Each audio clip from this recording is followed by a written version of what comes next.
नमस्कार साथियों, स्वागत है आपका आरएससीआईटी परीक्षाओं तथा सभी प्रतियोगी परीक्षाओं की इस महत्वपूर्ण प्रश्नों की प्रश्नोत्तरी में। तो चलिए शुरू करते हैं।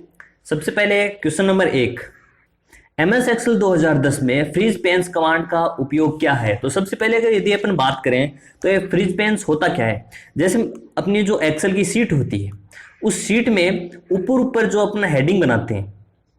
अब मान लो अपने पास बड़ी सीट है, उसको अपन यदि अपन नीचे की तरफ स्क्रॉल करते हैं तो जाहिर सी बात है ये हेडिंग भी, जो ऊपर वाली हेडिंग है वो छुप जाएगी। लेकिन आपको देखना है कि हेडिंग में क्या क्या लिखा हुआ है। नीचे की तरफ अगर स्क्रॉल करें, अपन कमांड डाल जो डाटा डाला है उनको देखते हैं। जैसे आपने स्टूडेंट की लिस्ट बना रखी है, तो जहाँ पे हिंदी लिख रखा है, मैथ लिख रखा है, कंप्यूटर लिख रखा है, अपने वो देखना है कि नीचे की तरफ स्क्रॉल करने के बाद वो कौन सी कॉलम में उसकी हेडिंग क्या है। उसको स्थायी रखने के लिए अपन फ्रीज पेन कमांड का यूज में लेते हैं। तो अपना इसका सही आंसर क्या होगा, रो और कॉलम शीर्ष को स्थिर करने के लिए, ताकि वे वर्कशीट को स्क्रॉल करते समय स्क्रॉल नहीं करे। तो अपना इसका सही आंसर क्या होगा, आंसर नंबर ए। ठीक है, अगले क्वेश्चन की तरफ बढ़ते हैं। अगला क्वेश्चन है, एमएस पावर पॉइंट 2010 में स्लाइड में डैश को नहीं डाला जा सकता। देखिए एमएस पावर पॉइंट स्लाइड में इनमें से किन को नहीं डाला जाता। गणितीय समीकरण बिल्कुल उनको डाला जा सकता है, वीडियो फाइल्स बिल्कुल डाल सकते हैं, ऑडियो फाइल बिल्कुल डाल सकते हैं, मोडेम। अब देखिए यदि अपन बात करें तो मोडेम होता क्या है। मोडेम अपना जो इंटरनेट है, इंटरनेट को टेलीफोन लाइन से, टेलीफोन केबल से अपने कंप्यूटर को कनेक्ट करने के लिए काम में आता है, जिनके जरिए अपन इंटरनेट चला सकते हैं। अपना देखिए मोडेम होता किस प्रकार का है। ये देखिए मोडेम कुछ इस प्रकार का होता है। बाहर की साइड से अपना इस प्रकार दिखाई देता है। जैसे अपनी ये है, ये क्या है, ये अपने टेलीफोन केबल है। ठीक है, उसके बाद अब ये मॉडेम क्या करता है, अपने जो डाटा है उसको आदान प्रदान करने का एक यंत्र है। ठीक है, उसके बाद जैसे अपने कंप्यूटर को जोड़ना हो तो अपन इनके जरिए अपन जोड़ सकते हैं अपने कंप्यूटर में। ये होगी अपने टेलीफोन केबल, और यहां से अपने कंप्यूटर की जो केबल ऐड कर सकते हैं। तो ये काम आता है अपना मॉडेम। तो अपना क्या सही आंसर क्या हो जाएगा इसका सही आंसर हो जाएगा डी, एमएस पावर पॉइंट 2010 में मॉडेम नहीं डाला जा सकता। अगले क्वेश्चन की तरफ बढ़ते हैं। अगला क्वेश्चन है, एसएमटीपी का संपूर्ण नाम। तो इसका सही आंसर होगा सिंपल मेल ट्रांसफर प्रोटोकॉल। अब देखिए ये एसएमटीपी कार्य क्या करता है, क्या कार्य होता है इसका मेल के अंदर। जैसे अपने किसी को मेल कर रहे हैं, एक से अधिक लोगों को यदि अपने मेल कर रहे हैं, तो उसको मैनेज करने के लिए एसएमटीपी कार्य करता है कि जो जिसको अपने मेल भेजा है वो सही ढंग से भेजा गया है, सही ढंग से कार्य कर रहा है वो प्रोसेस या नहीं। ये होता है एसएमटीपी का कार्य, और इसकी फुल फॉर्म होती है सिंपल मेल ट्रांसफर प्रोटोकॉल। अगला क्वेश्चन है, एक लोकप्रिय चैटिंग सेवा को क्या कहा जाता है। तो इसका सही आंसर हो जाएगा इंटरनेट रिले चैट। अब देखिए इंटरनेट रिले चैट होता क्या है। इसका प्रयोग इंटरनेट में टेक्स्ट मैसेज के रूप में किया जाता है। जब भी अपन बात करते हैं किसी से कम्युनिकेट करना हो तो अपन इनके जरिए कर सकते हैं। यह पहला चैट सिस्टम था जिसमें दो या दो से अधिक लोग एक साथ चैट कर सकते हैं।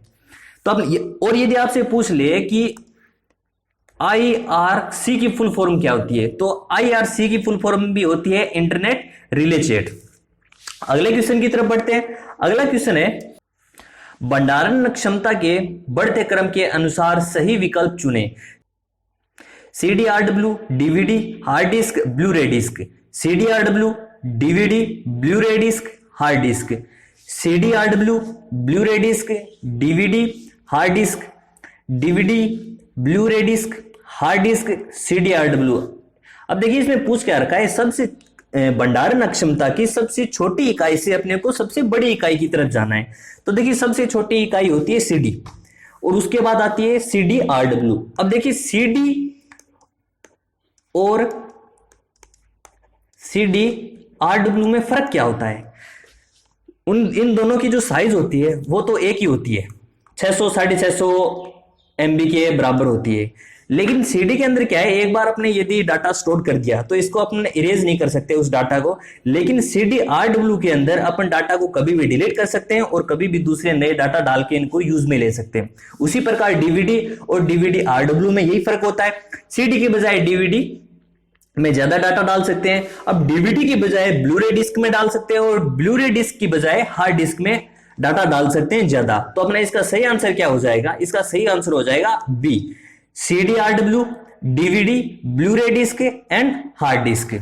अगले क्वेश्चन की तरफ बढ़ते हैं। अगला क्वेश्चन है, ईमेल भेजने के दौरान डैश संदेश की सामग्री का वर्णन करता है। अब देखिए क्या पूछ रखा है, यदि अपन किसी को ईमेल भेज रहे हैं, किसी को संदेश भेज रहे हैं, उसके साथ कोई सामग्री भेज रहे हैं, सामग्री में मतलब कोई फोटो भेज रहे हैं, कोई वीडियो भेज रहे हैं, कोई ऑडियो भेज रहे हैं, तो इसको किस प्रकार से भेजा जाता है, किसके जरिए भेजा जा सकता है। तो अपना इसका सही आंसर होगा अटैचमेंट। अटैचमेंट के जरिए अपन टेक्स्ट के साथ कोई भी अलग सामग्री भेज सकते हैं। ठीक है, अगर यदि आपसे पूछ ले कि ये 2CC और BCC होता क्या है।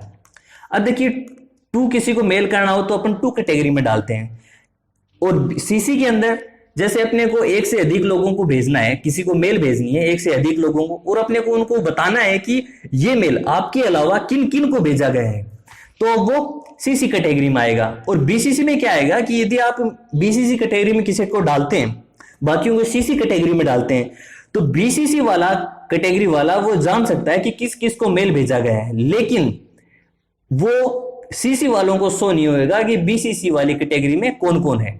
तो ये होता है 2CC और BCC में फर्क। अगले क्वेश्चन की तरफ बढ़ते हैं। अगला क्वेश्चन है अपना, वर्तमान विंडो को रिफ्रेश करने के लिए किन फंक्शन कीज का उपयोग किया जाता है। तो देखिए इसका सही आंसर क्या होगा। सबसे पहले अगर अपन बात करें तो फंक्शन की कितनी होती है, तो फंक्शन की होती है F1 से लेके F12 तक 12 फंक्शन की होती है। जो अपना कंप्यूटर है, जो अपना कीबोर्ड है, उस कीबोर्ड की जो ऊपर ऊपर वाली पट्टी है, उसमें जो फंक्शन, उसमें जो कीज होते हैं उन्हें फंक्शन की कहा जाता है। अब बात करते हैं, जब भी अपन कंप्यूटर को रिफ्रेश करते हैं तो कौन सी कीज के द्वारा कर सकते हैं, तो इसका अपना सही आंसर हो जाएगा F5। इसके अलावा अपन माउस का राइट क्लिक करेंगे, राइट क्लिक करने के बाद ऑप्शन मिलेगा आपको रिफ्रेश, उसके जरिए भी कर सकते हैं। रिफ्रेश का कार्य क्या होता है, यदि अपना कंप्यूटर हैंग हो या स्लो हो जाए तो रिफ्रेश के जरिए अपन क्या करता है, कंप्यूटर प्रोसेसर को बार बार में फास्ट इलेक्ट्रॉनिक देता है, जिससे अपना कंप्यूटर है वो सही तरीके से कार्य करना शुरू हो जाता है, तो इसे कहते हैं रिफ्रेश। अगले क्वेश्चन की तरफ बढ़ते हैं। अगला क्वेश्चन है, निम्न में से कौन सा निर्देश MS वर्ड 2010 में कॉपी फॉर्मेटिंग के लिए उपयोग लिया जाता है। अब देखिए कॉपी फॉर्मेटिंग होता क्या है, जैसे मैंने ये नाम लिखा 1 क्लिक, इसमें कुछ एक एडिटिंग कर देते हैं, जैसे नाम कलर चेंज कर दिया, शेप्स लगा दी, कुछ इफेक्ट डाल दिए, तो वो अगर कोई दूसरा नाम लिखा, आपने कोई दूसरा नाम लिख देते हैं अपन, तो वही जो इस नाम के अंदर जो अपने एडिटिंग की है, वही एडिटिंग अपने को दूसरे में करनी है विदाउट उन ऑप्शंस का यूज किए। तो अपन क्या करेंगे, सबसे पहले तो इसको सेलेक्ट करेंगे, सेलेक्ट करने के बाद Ctrl+Shift+C प्रेस करेंगे, और उसके बाद जिस वर्ड के ऊपर अपने को वही फॉर्मेट डालने हैं उसको सेलेक्ट करेंगे और Ctrl+Shift+V प्रेस करेंगे, तो जितना भी जो इस नाम के ऊपर जो फॉर्मेटिंग, जो एडिटिंग की है, वो सारी की सारी उस पर हो जाएगी, लेकिन इन वर्ड्स के अंदर कोई भी चेंजेस नहीं होगा। तो अपना इसका सही आंसर क्या होगा, Ctrl+Shift+C, और पेस्ट करना हो तो Ctrl+Shift+V। आगे बढ़ते हैं। अगला क्वेश्चन है, विंडो 10 में सॉफ्टवेयर इंस्टॉल नहीं किया जा सकता। अब देखिए इनमें किनके जरिए सॉफ्टवेयर इंस्टॉल नहीं किया जा सकता, वर्ड फाइल का उपयोग करके। तो अपना इसका सही आंसर होगा वर्ड फाइल का उपयोग करके अपन वर्ड फाइल का उपयोग करके अपन किसी प्रकार का कोई सॉफ्टवेयर कार्य नहीं कर सकते। ये एक डॉक्यूमेंट फाइल होती है जिनके जरिए अपन कुछ एडिट करना हो, कुछ टेक्स्ट करना हो, कोई डॉक्यूमेंट फाइल बनानी हो, वो अपन बना सकते हैं, लेकिन जो सॉफ्टवेयर इंस्टॉल नहीं किया जा सकता है इनके जरिए। तो अपना इसका सही आंसर क्या हो जाएगा, वर्ड फाइल का उपयोग करके। अगले क्वेश्चन की तरफ बढ़ते हैं। अगला क्वेश्चन है, किसी नेटवर्क में डेटा ट्रांसफर की गति को किसमें मापा जाता है। यदि अपन बात करें तो हर्ट्ज क्या कार्य होता है। हर्ट्ज देखिए जो अपना कंप्यूटर सिस्टम है, जो स्क्रीन है, उस स्क्रीन की जो ग्राफिक है, उस ग्राफिक को दर्शाने की या फिर कोई फोटो दर्शाने की, कोई चित्र दर्शाने की जो स्पीड होती है वो हर्ट्ज में नापा जाता है। यदि अपन बात करें डॉट पर इंच का क्या कार्य होता है, जो अपना प्रिंटर है, उस प्रिंटर की जो प्रिंट करने की गति है उसको नापा जाता है। और बिट्स पर सेकंड क्या है, बिट्स पर सेकंड जो अपना इंटरनेट है, इंटरनेट के जरिए अपन कोई फाइल ट्रांसफर कर रहे हैं, उसकी जो गति है उसको नापा जाता है। तो अपना इसका सही आंसर क्या हो जाएगा, बिट्स पर सेकंड। अगले क्वेश्चन की तरफ बढ़ते हैं। अगला क्वेश्चन है शॉर्ट क्वेश्चन। शॉर्ट क्वेश्चंस की बात करें तो विंडो ऑपरेटिंग सिस्टम में स्क्रीन के किसी भी हिस्से तक पहुंचने के लिए डैश का प्रयोग किया जाता है। जैसे अपनी स्क्रीन है कंप्यूटर की, उस कंप्यूटर की स्क्रीन को कहीं दूसरी जगह कहीं पर भी अपनी स्क्रीन पे कर्सर को लेके जाना हो तो अपन किन के जरिए अपन उस कर्सर को लेके जा सकते हैं? तो इसका सही आंसर हो जाएगा अपना, किसके जरिए करते हैं? माउस। माउस के जरिए अपन कर्सर को कहीं पे भी लेके जा सकते हैं। आगे बढ़ते हैं, अगला क्वेश्चन है, सभी विंडोज में डैश होता है जो विंडोज के शीर्ष पर स्थित होता है वह प्रोग्राम को प्रदर्शित करता है। अब जैसे अपने कोई डिस्क खोल रखी है, उस डिस्क में ऊपर का जो हिस्सा होता है उसको क्या कहते हैं? जैसे ये है, ये अपनी जो विंडो है, विंडो में जो ऊपर का ये हिस्सा है, ये जो दिखाई दे रहा है, इस हिस्से को अपन क्या कहेंगे? इस हिस्से को अपन कहेंगे टाइटल बार। और अब यदि अपने नीचे के हिस्से से पूछे, जहां पे अपने दिखाई देता है जब यदि कोई वाईफाई कनेक्ट कर रखा है या फिर वो चार्जिंग की स्टेटस दिखा रखा है, किसी भी प्रकार का जो बाकी के जितने भी ऑप्शन होते हैं उनको किस में दिखाता है? वो होते हैं स्टेटस बार। तो वापस अपने क्वेश्चन की तरफ बढ़ते हैं, तो इसका सही आंसर क्या हो जाएगा? टाइटल बार होता है जो प्रोग्राम को प्रदर्शित करता है। अगला क्वेश्चन है, एमएस वर्ड 2010 में आवश्यकता अनुसार वर्ड आर्ट को मॉडिफाई करने के लिए किस टैब का उपयोग किया जाता है? सबसे पहले यदि अपन बात करें तो वर्ड आर्ट होता कहां पे है? देखिए, वर्ड आर्ट होता है जब भी अपन माइक्रोसॉफ्ट वर्ड ओपन करते हैं, ओपन करने के बाद जो इंसर्ट टैब होती है, इंसर्ट टैब के अंदर वर्ड आर्ट ऑप्शन होता है। अब इसका कार्य क्या होता है? जैसे ये नाम है, ये नाम लिखा आपने, इसमें जो एडिटिंग कर रखी है, जो ये नाम इस प्रकार से दिखाई देता है, ये वर्ड आर्ट के जरिए दिखाई दे रहा है। अब वर्ड आर्ट को जैसे ही अपन इंसर्ट करते हैं, एक और नई टैब ओपन हो जाती है। कौन सी होती है? ये देखिए, ये ओपन हो रखी है, दिखाई दे रही है। अब इसको क्या कहते हैं? ये फॉर्मेट होता है, ये होती है फॉर्मेट टैब। अब इसमें कर क्या सकते हैं? जैसे नाम में, इस नाम को अपने को कुछ शेप्स लगानी हो, इसको कलर करना हो, इसमें आउटलाइन लगानी हो, किसी प्रकार का कोई एडिटिंग करना हो, तो वो अपन फॉर्मेट टैब के जरिए कर सकते हैं। तो अपना क्वेश्चन का आंसर क्या हो जाएगा? Format tab. अगला क्वेश्चन है, स्प्लिटिंग या फ्रीजिंग पेन के द्वारा आप वर्कशीट के दो क्षेत्रों को देख सकते हैं तथा इनके द्वारा आप लॉक कर सकते हैं। फ्रीज पेन्स का यूज करके अपन किन दो क्षेत्रों को देख सकते हैं या फिर उन किन दो क्षेत्रों को अपन लॉक लगा सकते हैं? तो वर्कशीट में क्या होते हैं? रो और कॉलम होते हैं। रो और कॉलम को अपन देख सकते हैं, रो और कॉलम पे अपने लॉक लगा सकते हैं। रो एंड, यदि आपसे पूछ ले कॉलम टोटल रो कितनी होती है, तो टोटल रो होती है 10,48,576 और कॉलम आते हैं 16,384। जहां पे रो और कॉलम मिलते हैं, छोटे छोटे जो बॉक्स बनते हैं, उनको सेल कहा जाता है। ठीक है।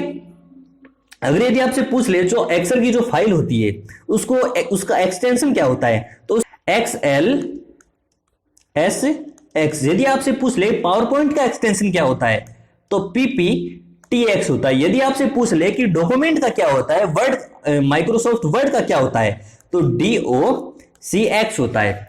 अगले क्वेश्चन की तरफ बढ़ते हैं। अगला क्वेश्चन है, MS पावर पॉइंट 2010 में एक आइकॉन प्रदर्शित होता है जिसमें सामान्य रूप से उपयोग आने वाले कमांड जैसे सेव, अनडू और रीडू होते हैं। अपने जो फाइल है, जब भी अपन पावर पॉइंट ओपन करते हैं तो इनमें से कहां पे, किस जगह पे अनडू, रीडू और सेव ऑप्शन का यूज में लिया जाता है? तो अपन एक्सेल की जो है सीट है उसके ऊपर चलते हैं। एक्सेल की सीट को क्या कहते हैं? स्लाइड कहते हैं। जो फाइल होती है उसको प्रेजेंटेशन कहा जाता है। अब देखिए यहां पे ये जो जगह होती है, यहां पे सेव, अनडू और रीडू होता है। इसको क्या कहते हैं? इसको कहते हैं क्विक एक्सेस टूल बार। तो अपना इसका सही आंसर क्या हो जाएगा? क्विक एक्सेस टूल बार होता है जो आइकन पे प्रदर्शित करता है सेव, अनडू और रीडू ऑप्शन का।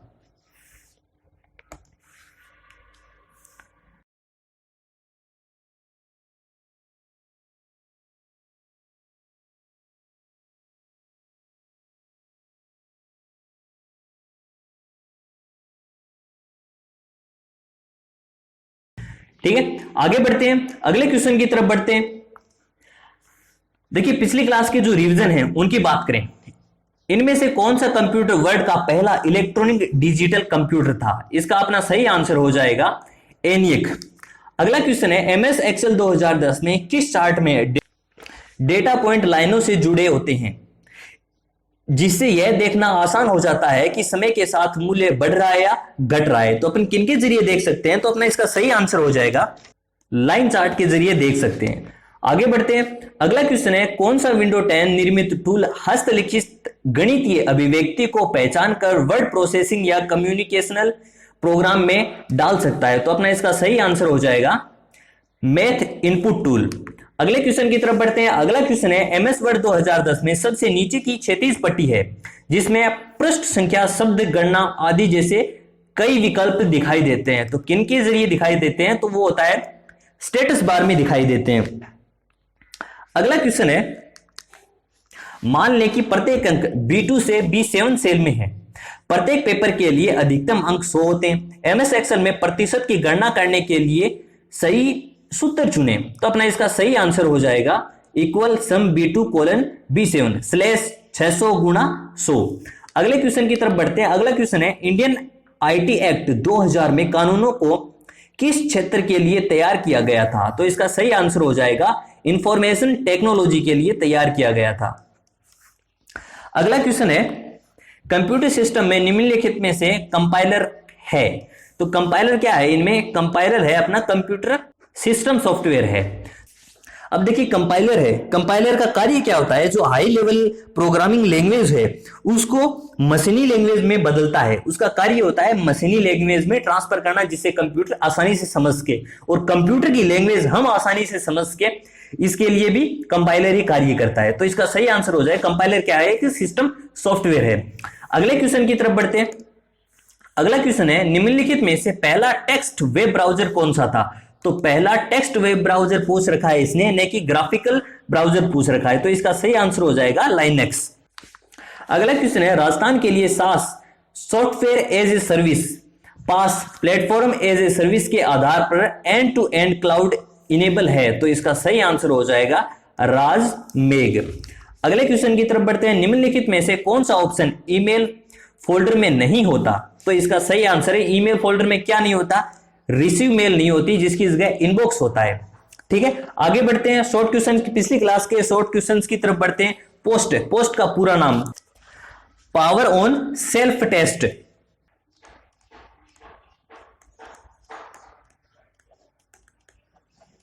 अब देखिए पावर ऑन सेल्फ टेस्ट का कार्य क्या होता है? जब हम कंप्यूटर को ऑन करते हैं, स्विच ऑन करते हैं, तब से लेके अपनी स्क्रीन पे जो पहली स्क्रीन दिखाई देती है तब तक के लिए जो भी प्रोसेस करता है वो पोस्ट का कार्य होता है। जितने भी अपने जो इसके अंदर प्रोसेस हैं, जितने भी अपने पार्ट्स हैं, वो कार्य सही ढंग से कर रहे हैं क्या, कीबोर्ड है, अपना जो माउस है, वो सही ढंग से कार्य कर रहे हैं, उनको जांचता है। यदि नहीं कर रहे हैं तो अपनी जो ओपन होते ही वो पहली स्क्रीन पे वही नोटिफिकेशन दिखाता है कि ये पार्ट अपना कार्य नहीं कर रहा है। तो वो किसका कार्य होता है? वो पोस्ट का कार्य होता है। आगे बढ़ते हैं। कौन सा उपकरण पॉइंट करने वाले उपकरण हैं? तो अपना इसका सही आंसर है माउस, टच स्क्रीन और जॉयस्टिक। अगला क्वेश्चन है वह व्यक्ति जो कंप्यूटर पर कार्य करने के साथ ही उसका मैनेजमेंट भी करता है, उसे क्या कहते हैं? तो उसको कहते हैं ह्यूमनवेयर। एक होता है सॉफ्टवेयर, एक होता है हार्डवेयर। हार्डवेयर किसे कहते हैं? कंप्यूटर सिस्टम का वह भाग जिन्हें अपन छू सकते हैं, वो होता है सॉफ्टवेयर। और जिसके अंदर अपन इंस्टॉल करते हैं, जिनके जरिए प्रोसेस करता है अपना कंप्यूटर, वो होता है सॉफ्टवेयर। अगले क्वेश्चन की तरफ बढ़ते हैं। तो अपना इसका सही आंसर क्या हो जाएगा? ह्यूमनवेयर। अगले क्वेश्चन की तरफ बढ़ते हैं। किसी भी डॉक्यूमेंट में पासवर्ड प्रोटेक्ट करने के लिए किस ऑप्शन का यूज करते हैं? तो इसका अपना सही आंसर क्या हो जाएगा? इसका अपना सही आंसर हो जाएगा एनक्रिप्ट डॉक्यूमेंट। अगला क्वेश्चन है वर्कशीट का कलेक्शन कहलाता है। तो वर्कशीट का कलेक्शन क्या होता है? वर्कबुक कहलाता है। तो साथियों ये थे कुछ एक क्वेश्चन आपने। यदि आपको इन फाइल्स की पीडीएफ चाहिए तो नीचे दिए गए जो टेलीग्राम अपना लिंक है उसमें जाके आप इनकी पीडीएफ भी प्राप्त कर सकते हैं। आज के लिए इतना ही इस क्लास में। उम्मीद है आपको ये जो क्वेश्चंस है, ये इंपॉर्टेंट क्वेश्चंस हैं, ये अपनी एग्जाम की दृष्टि से बहुत ही महत्वपूर्ण होंगे। आज की क्लास में इतना ही। अगली क्लास में फिर मिलेंगे, तब तक के लिए धन्यवाद।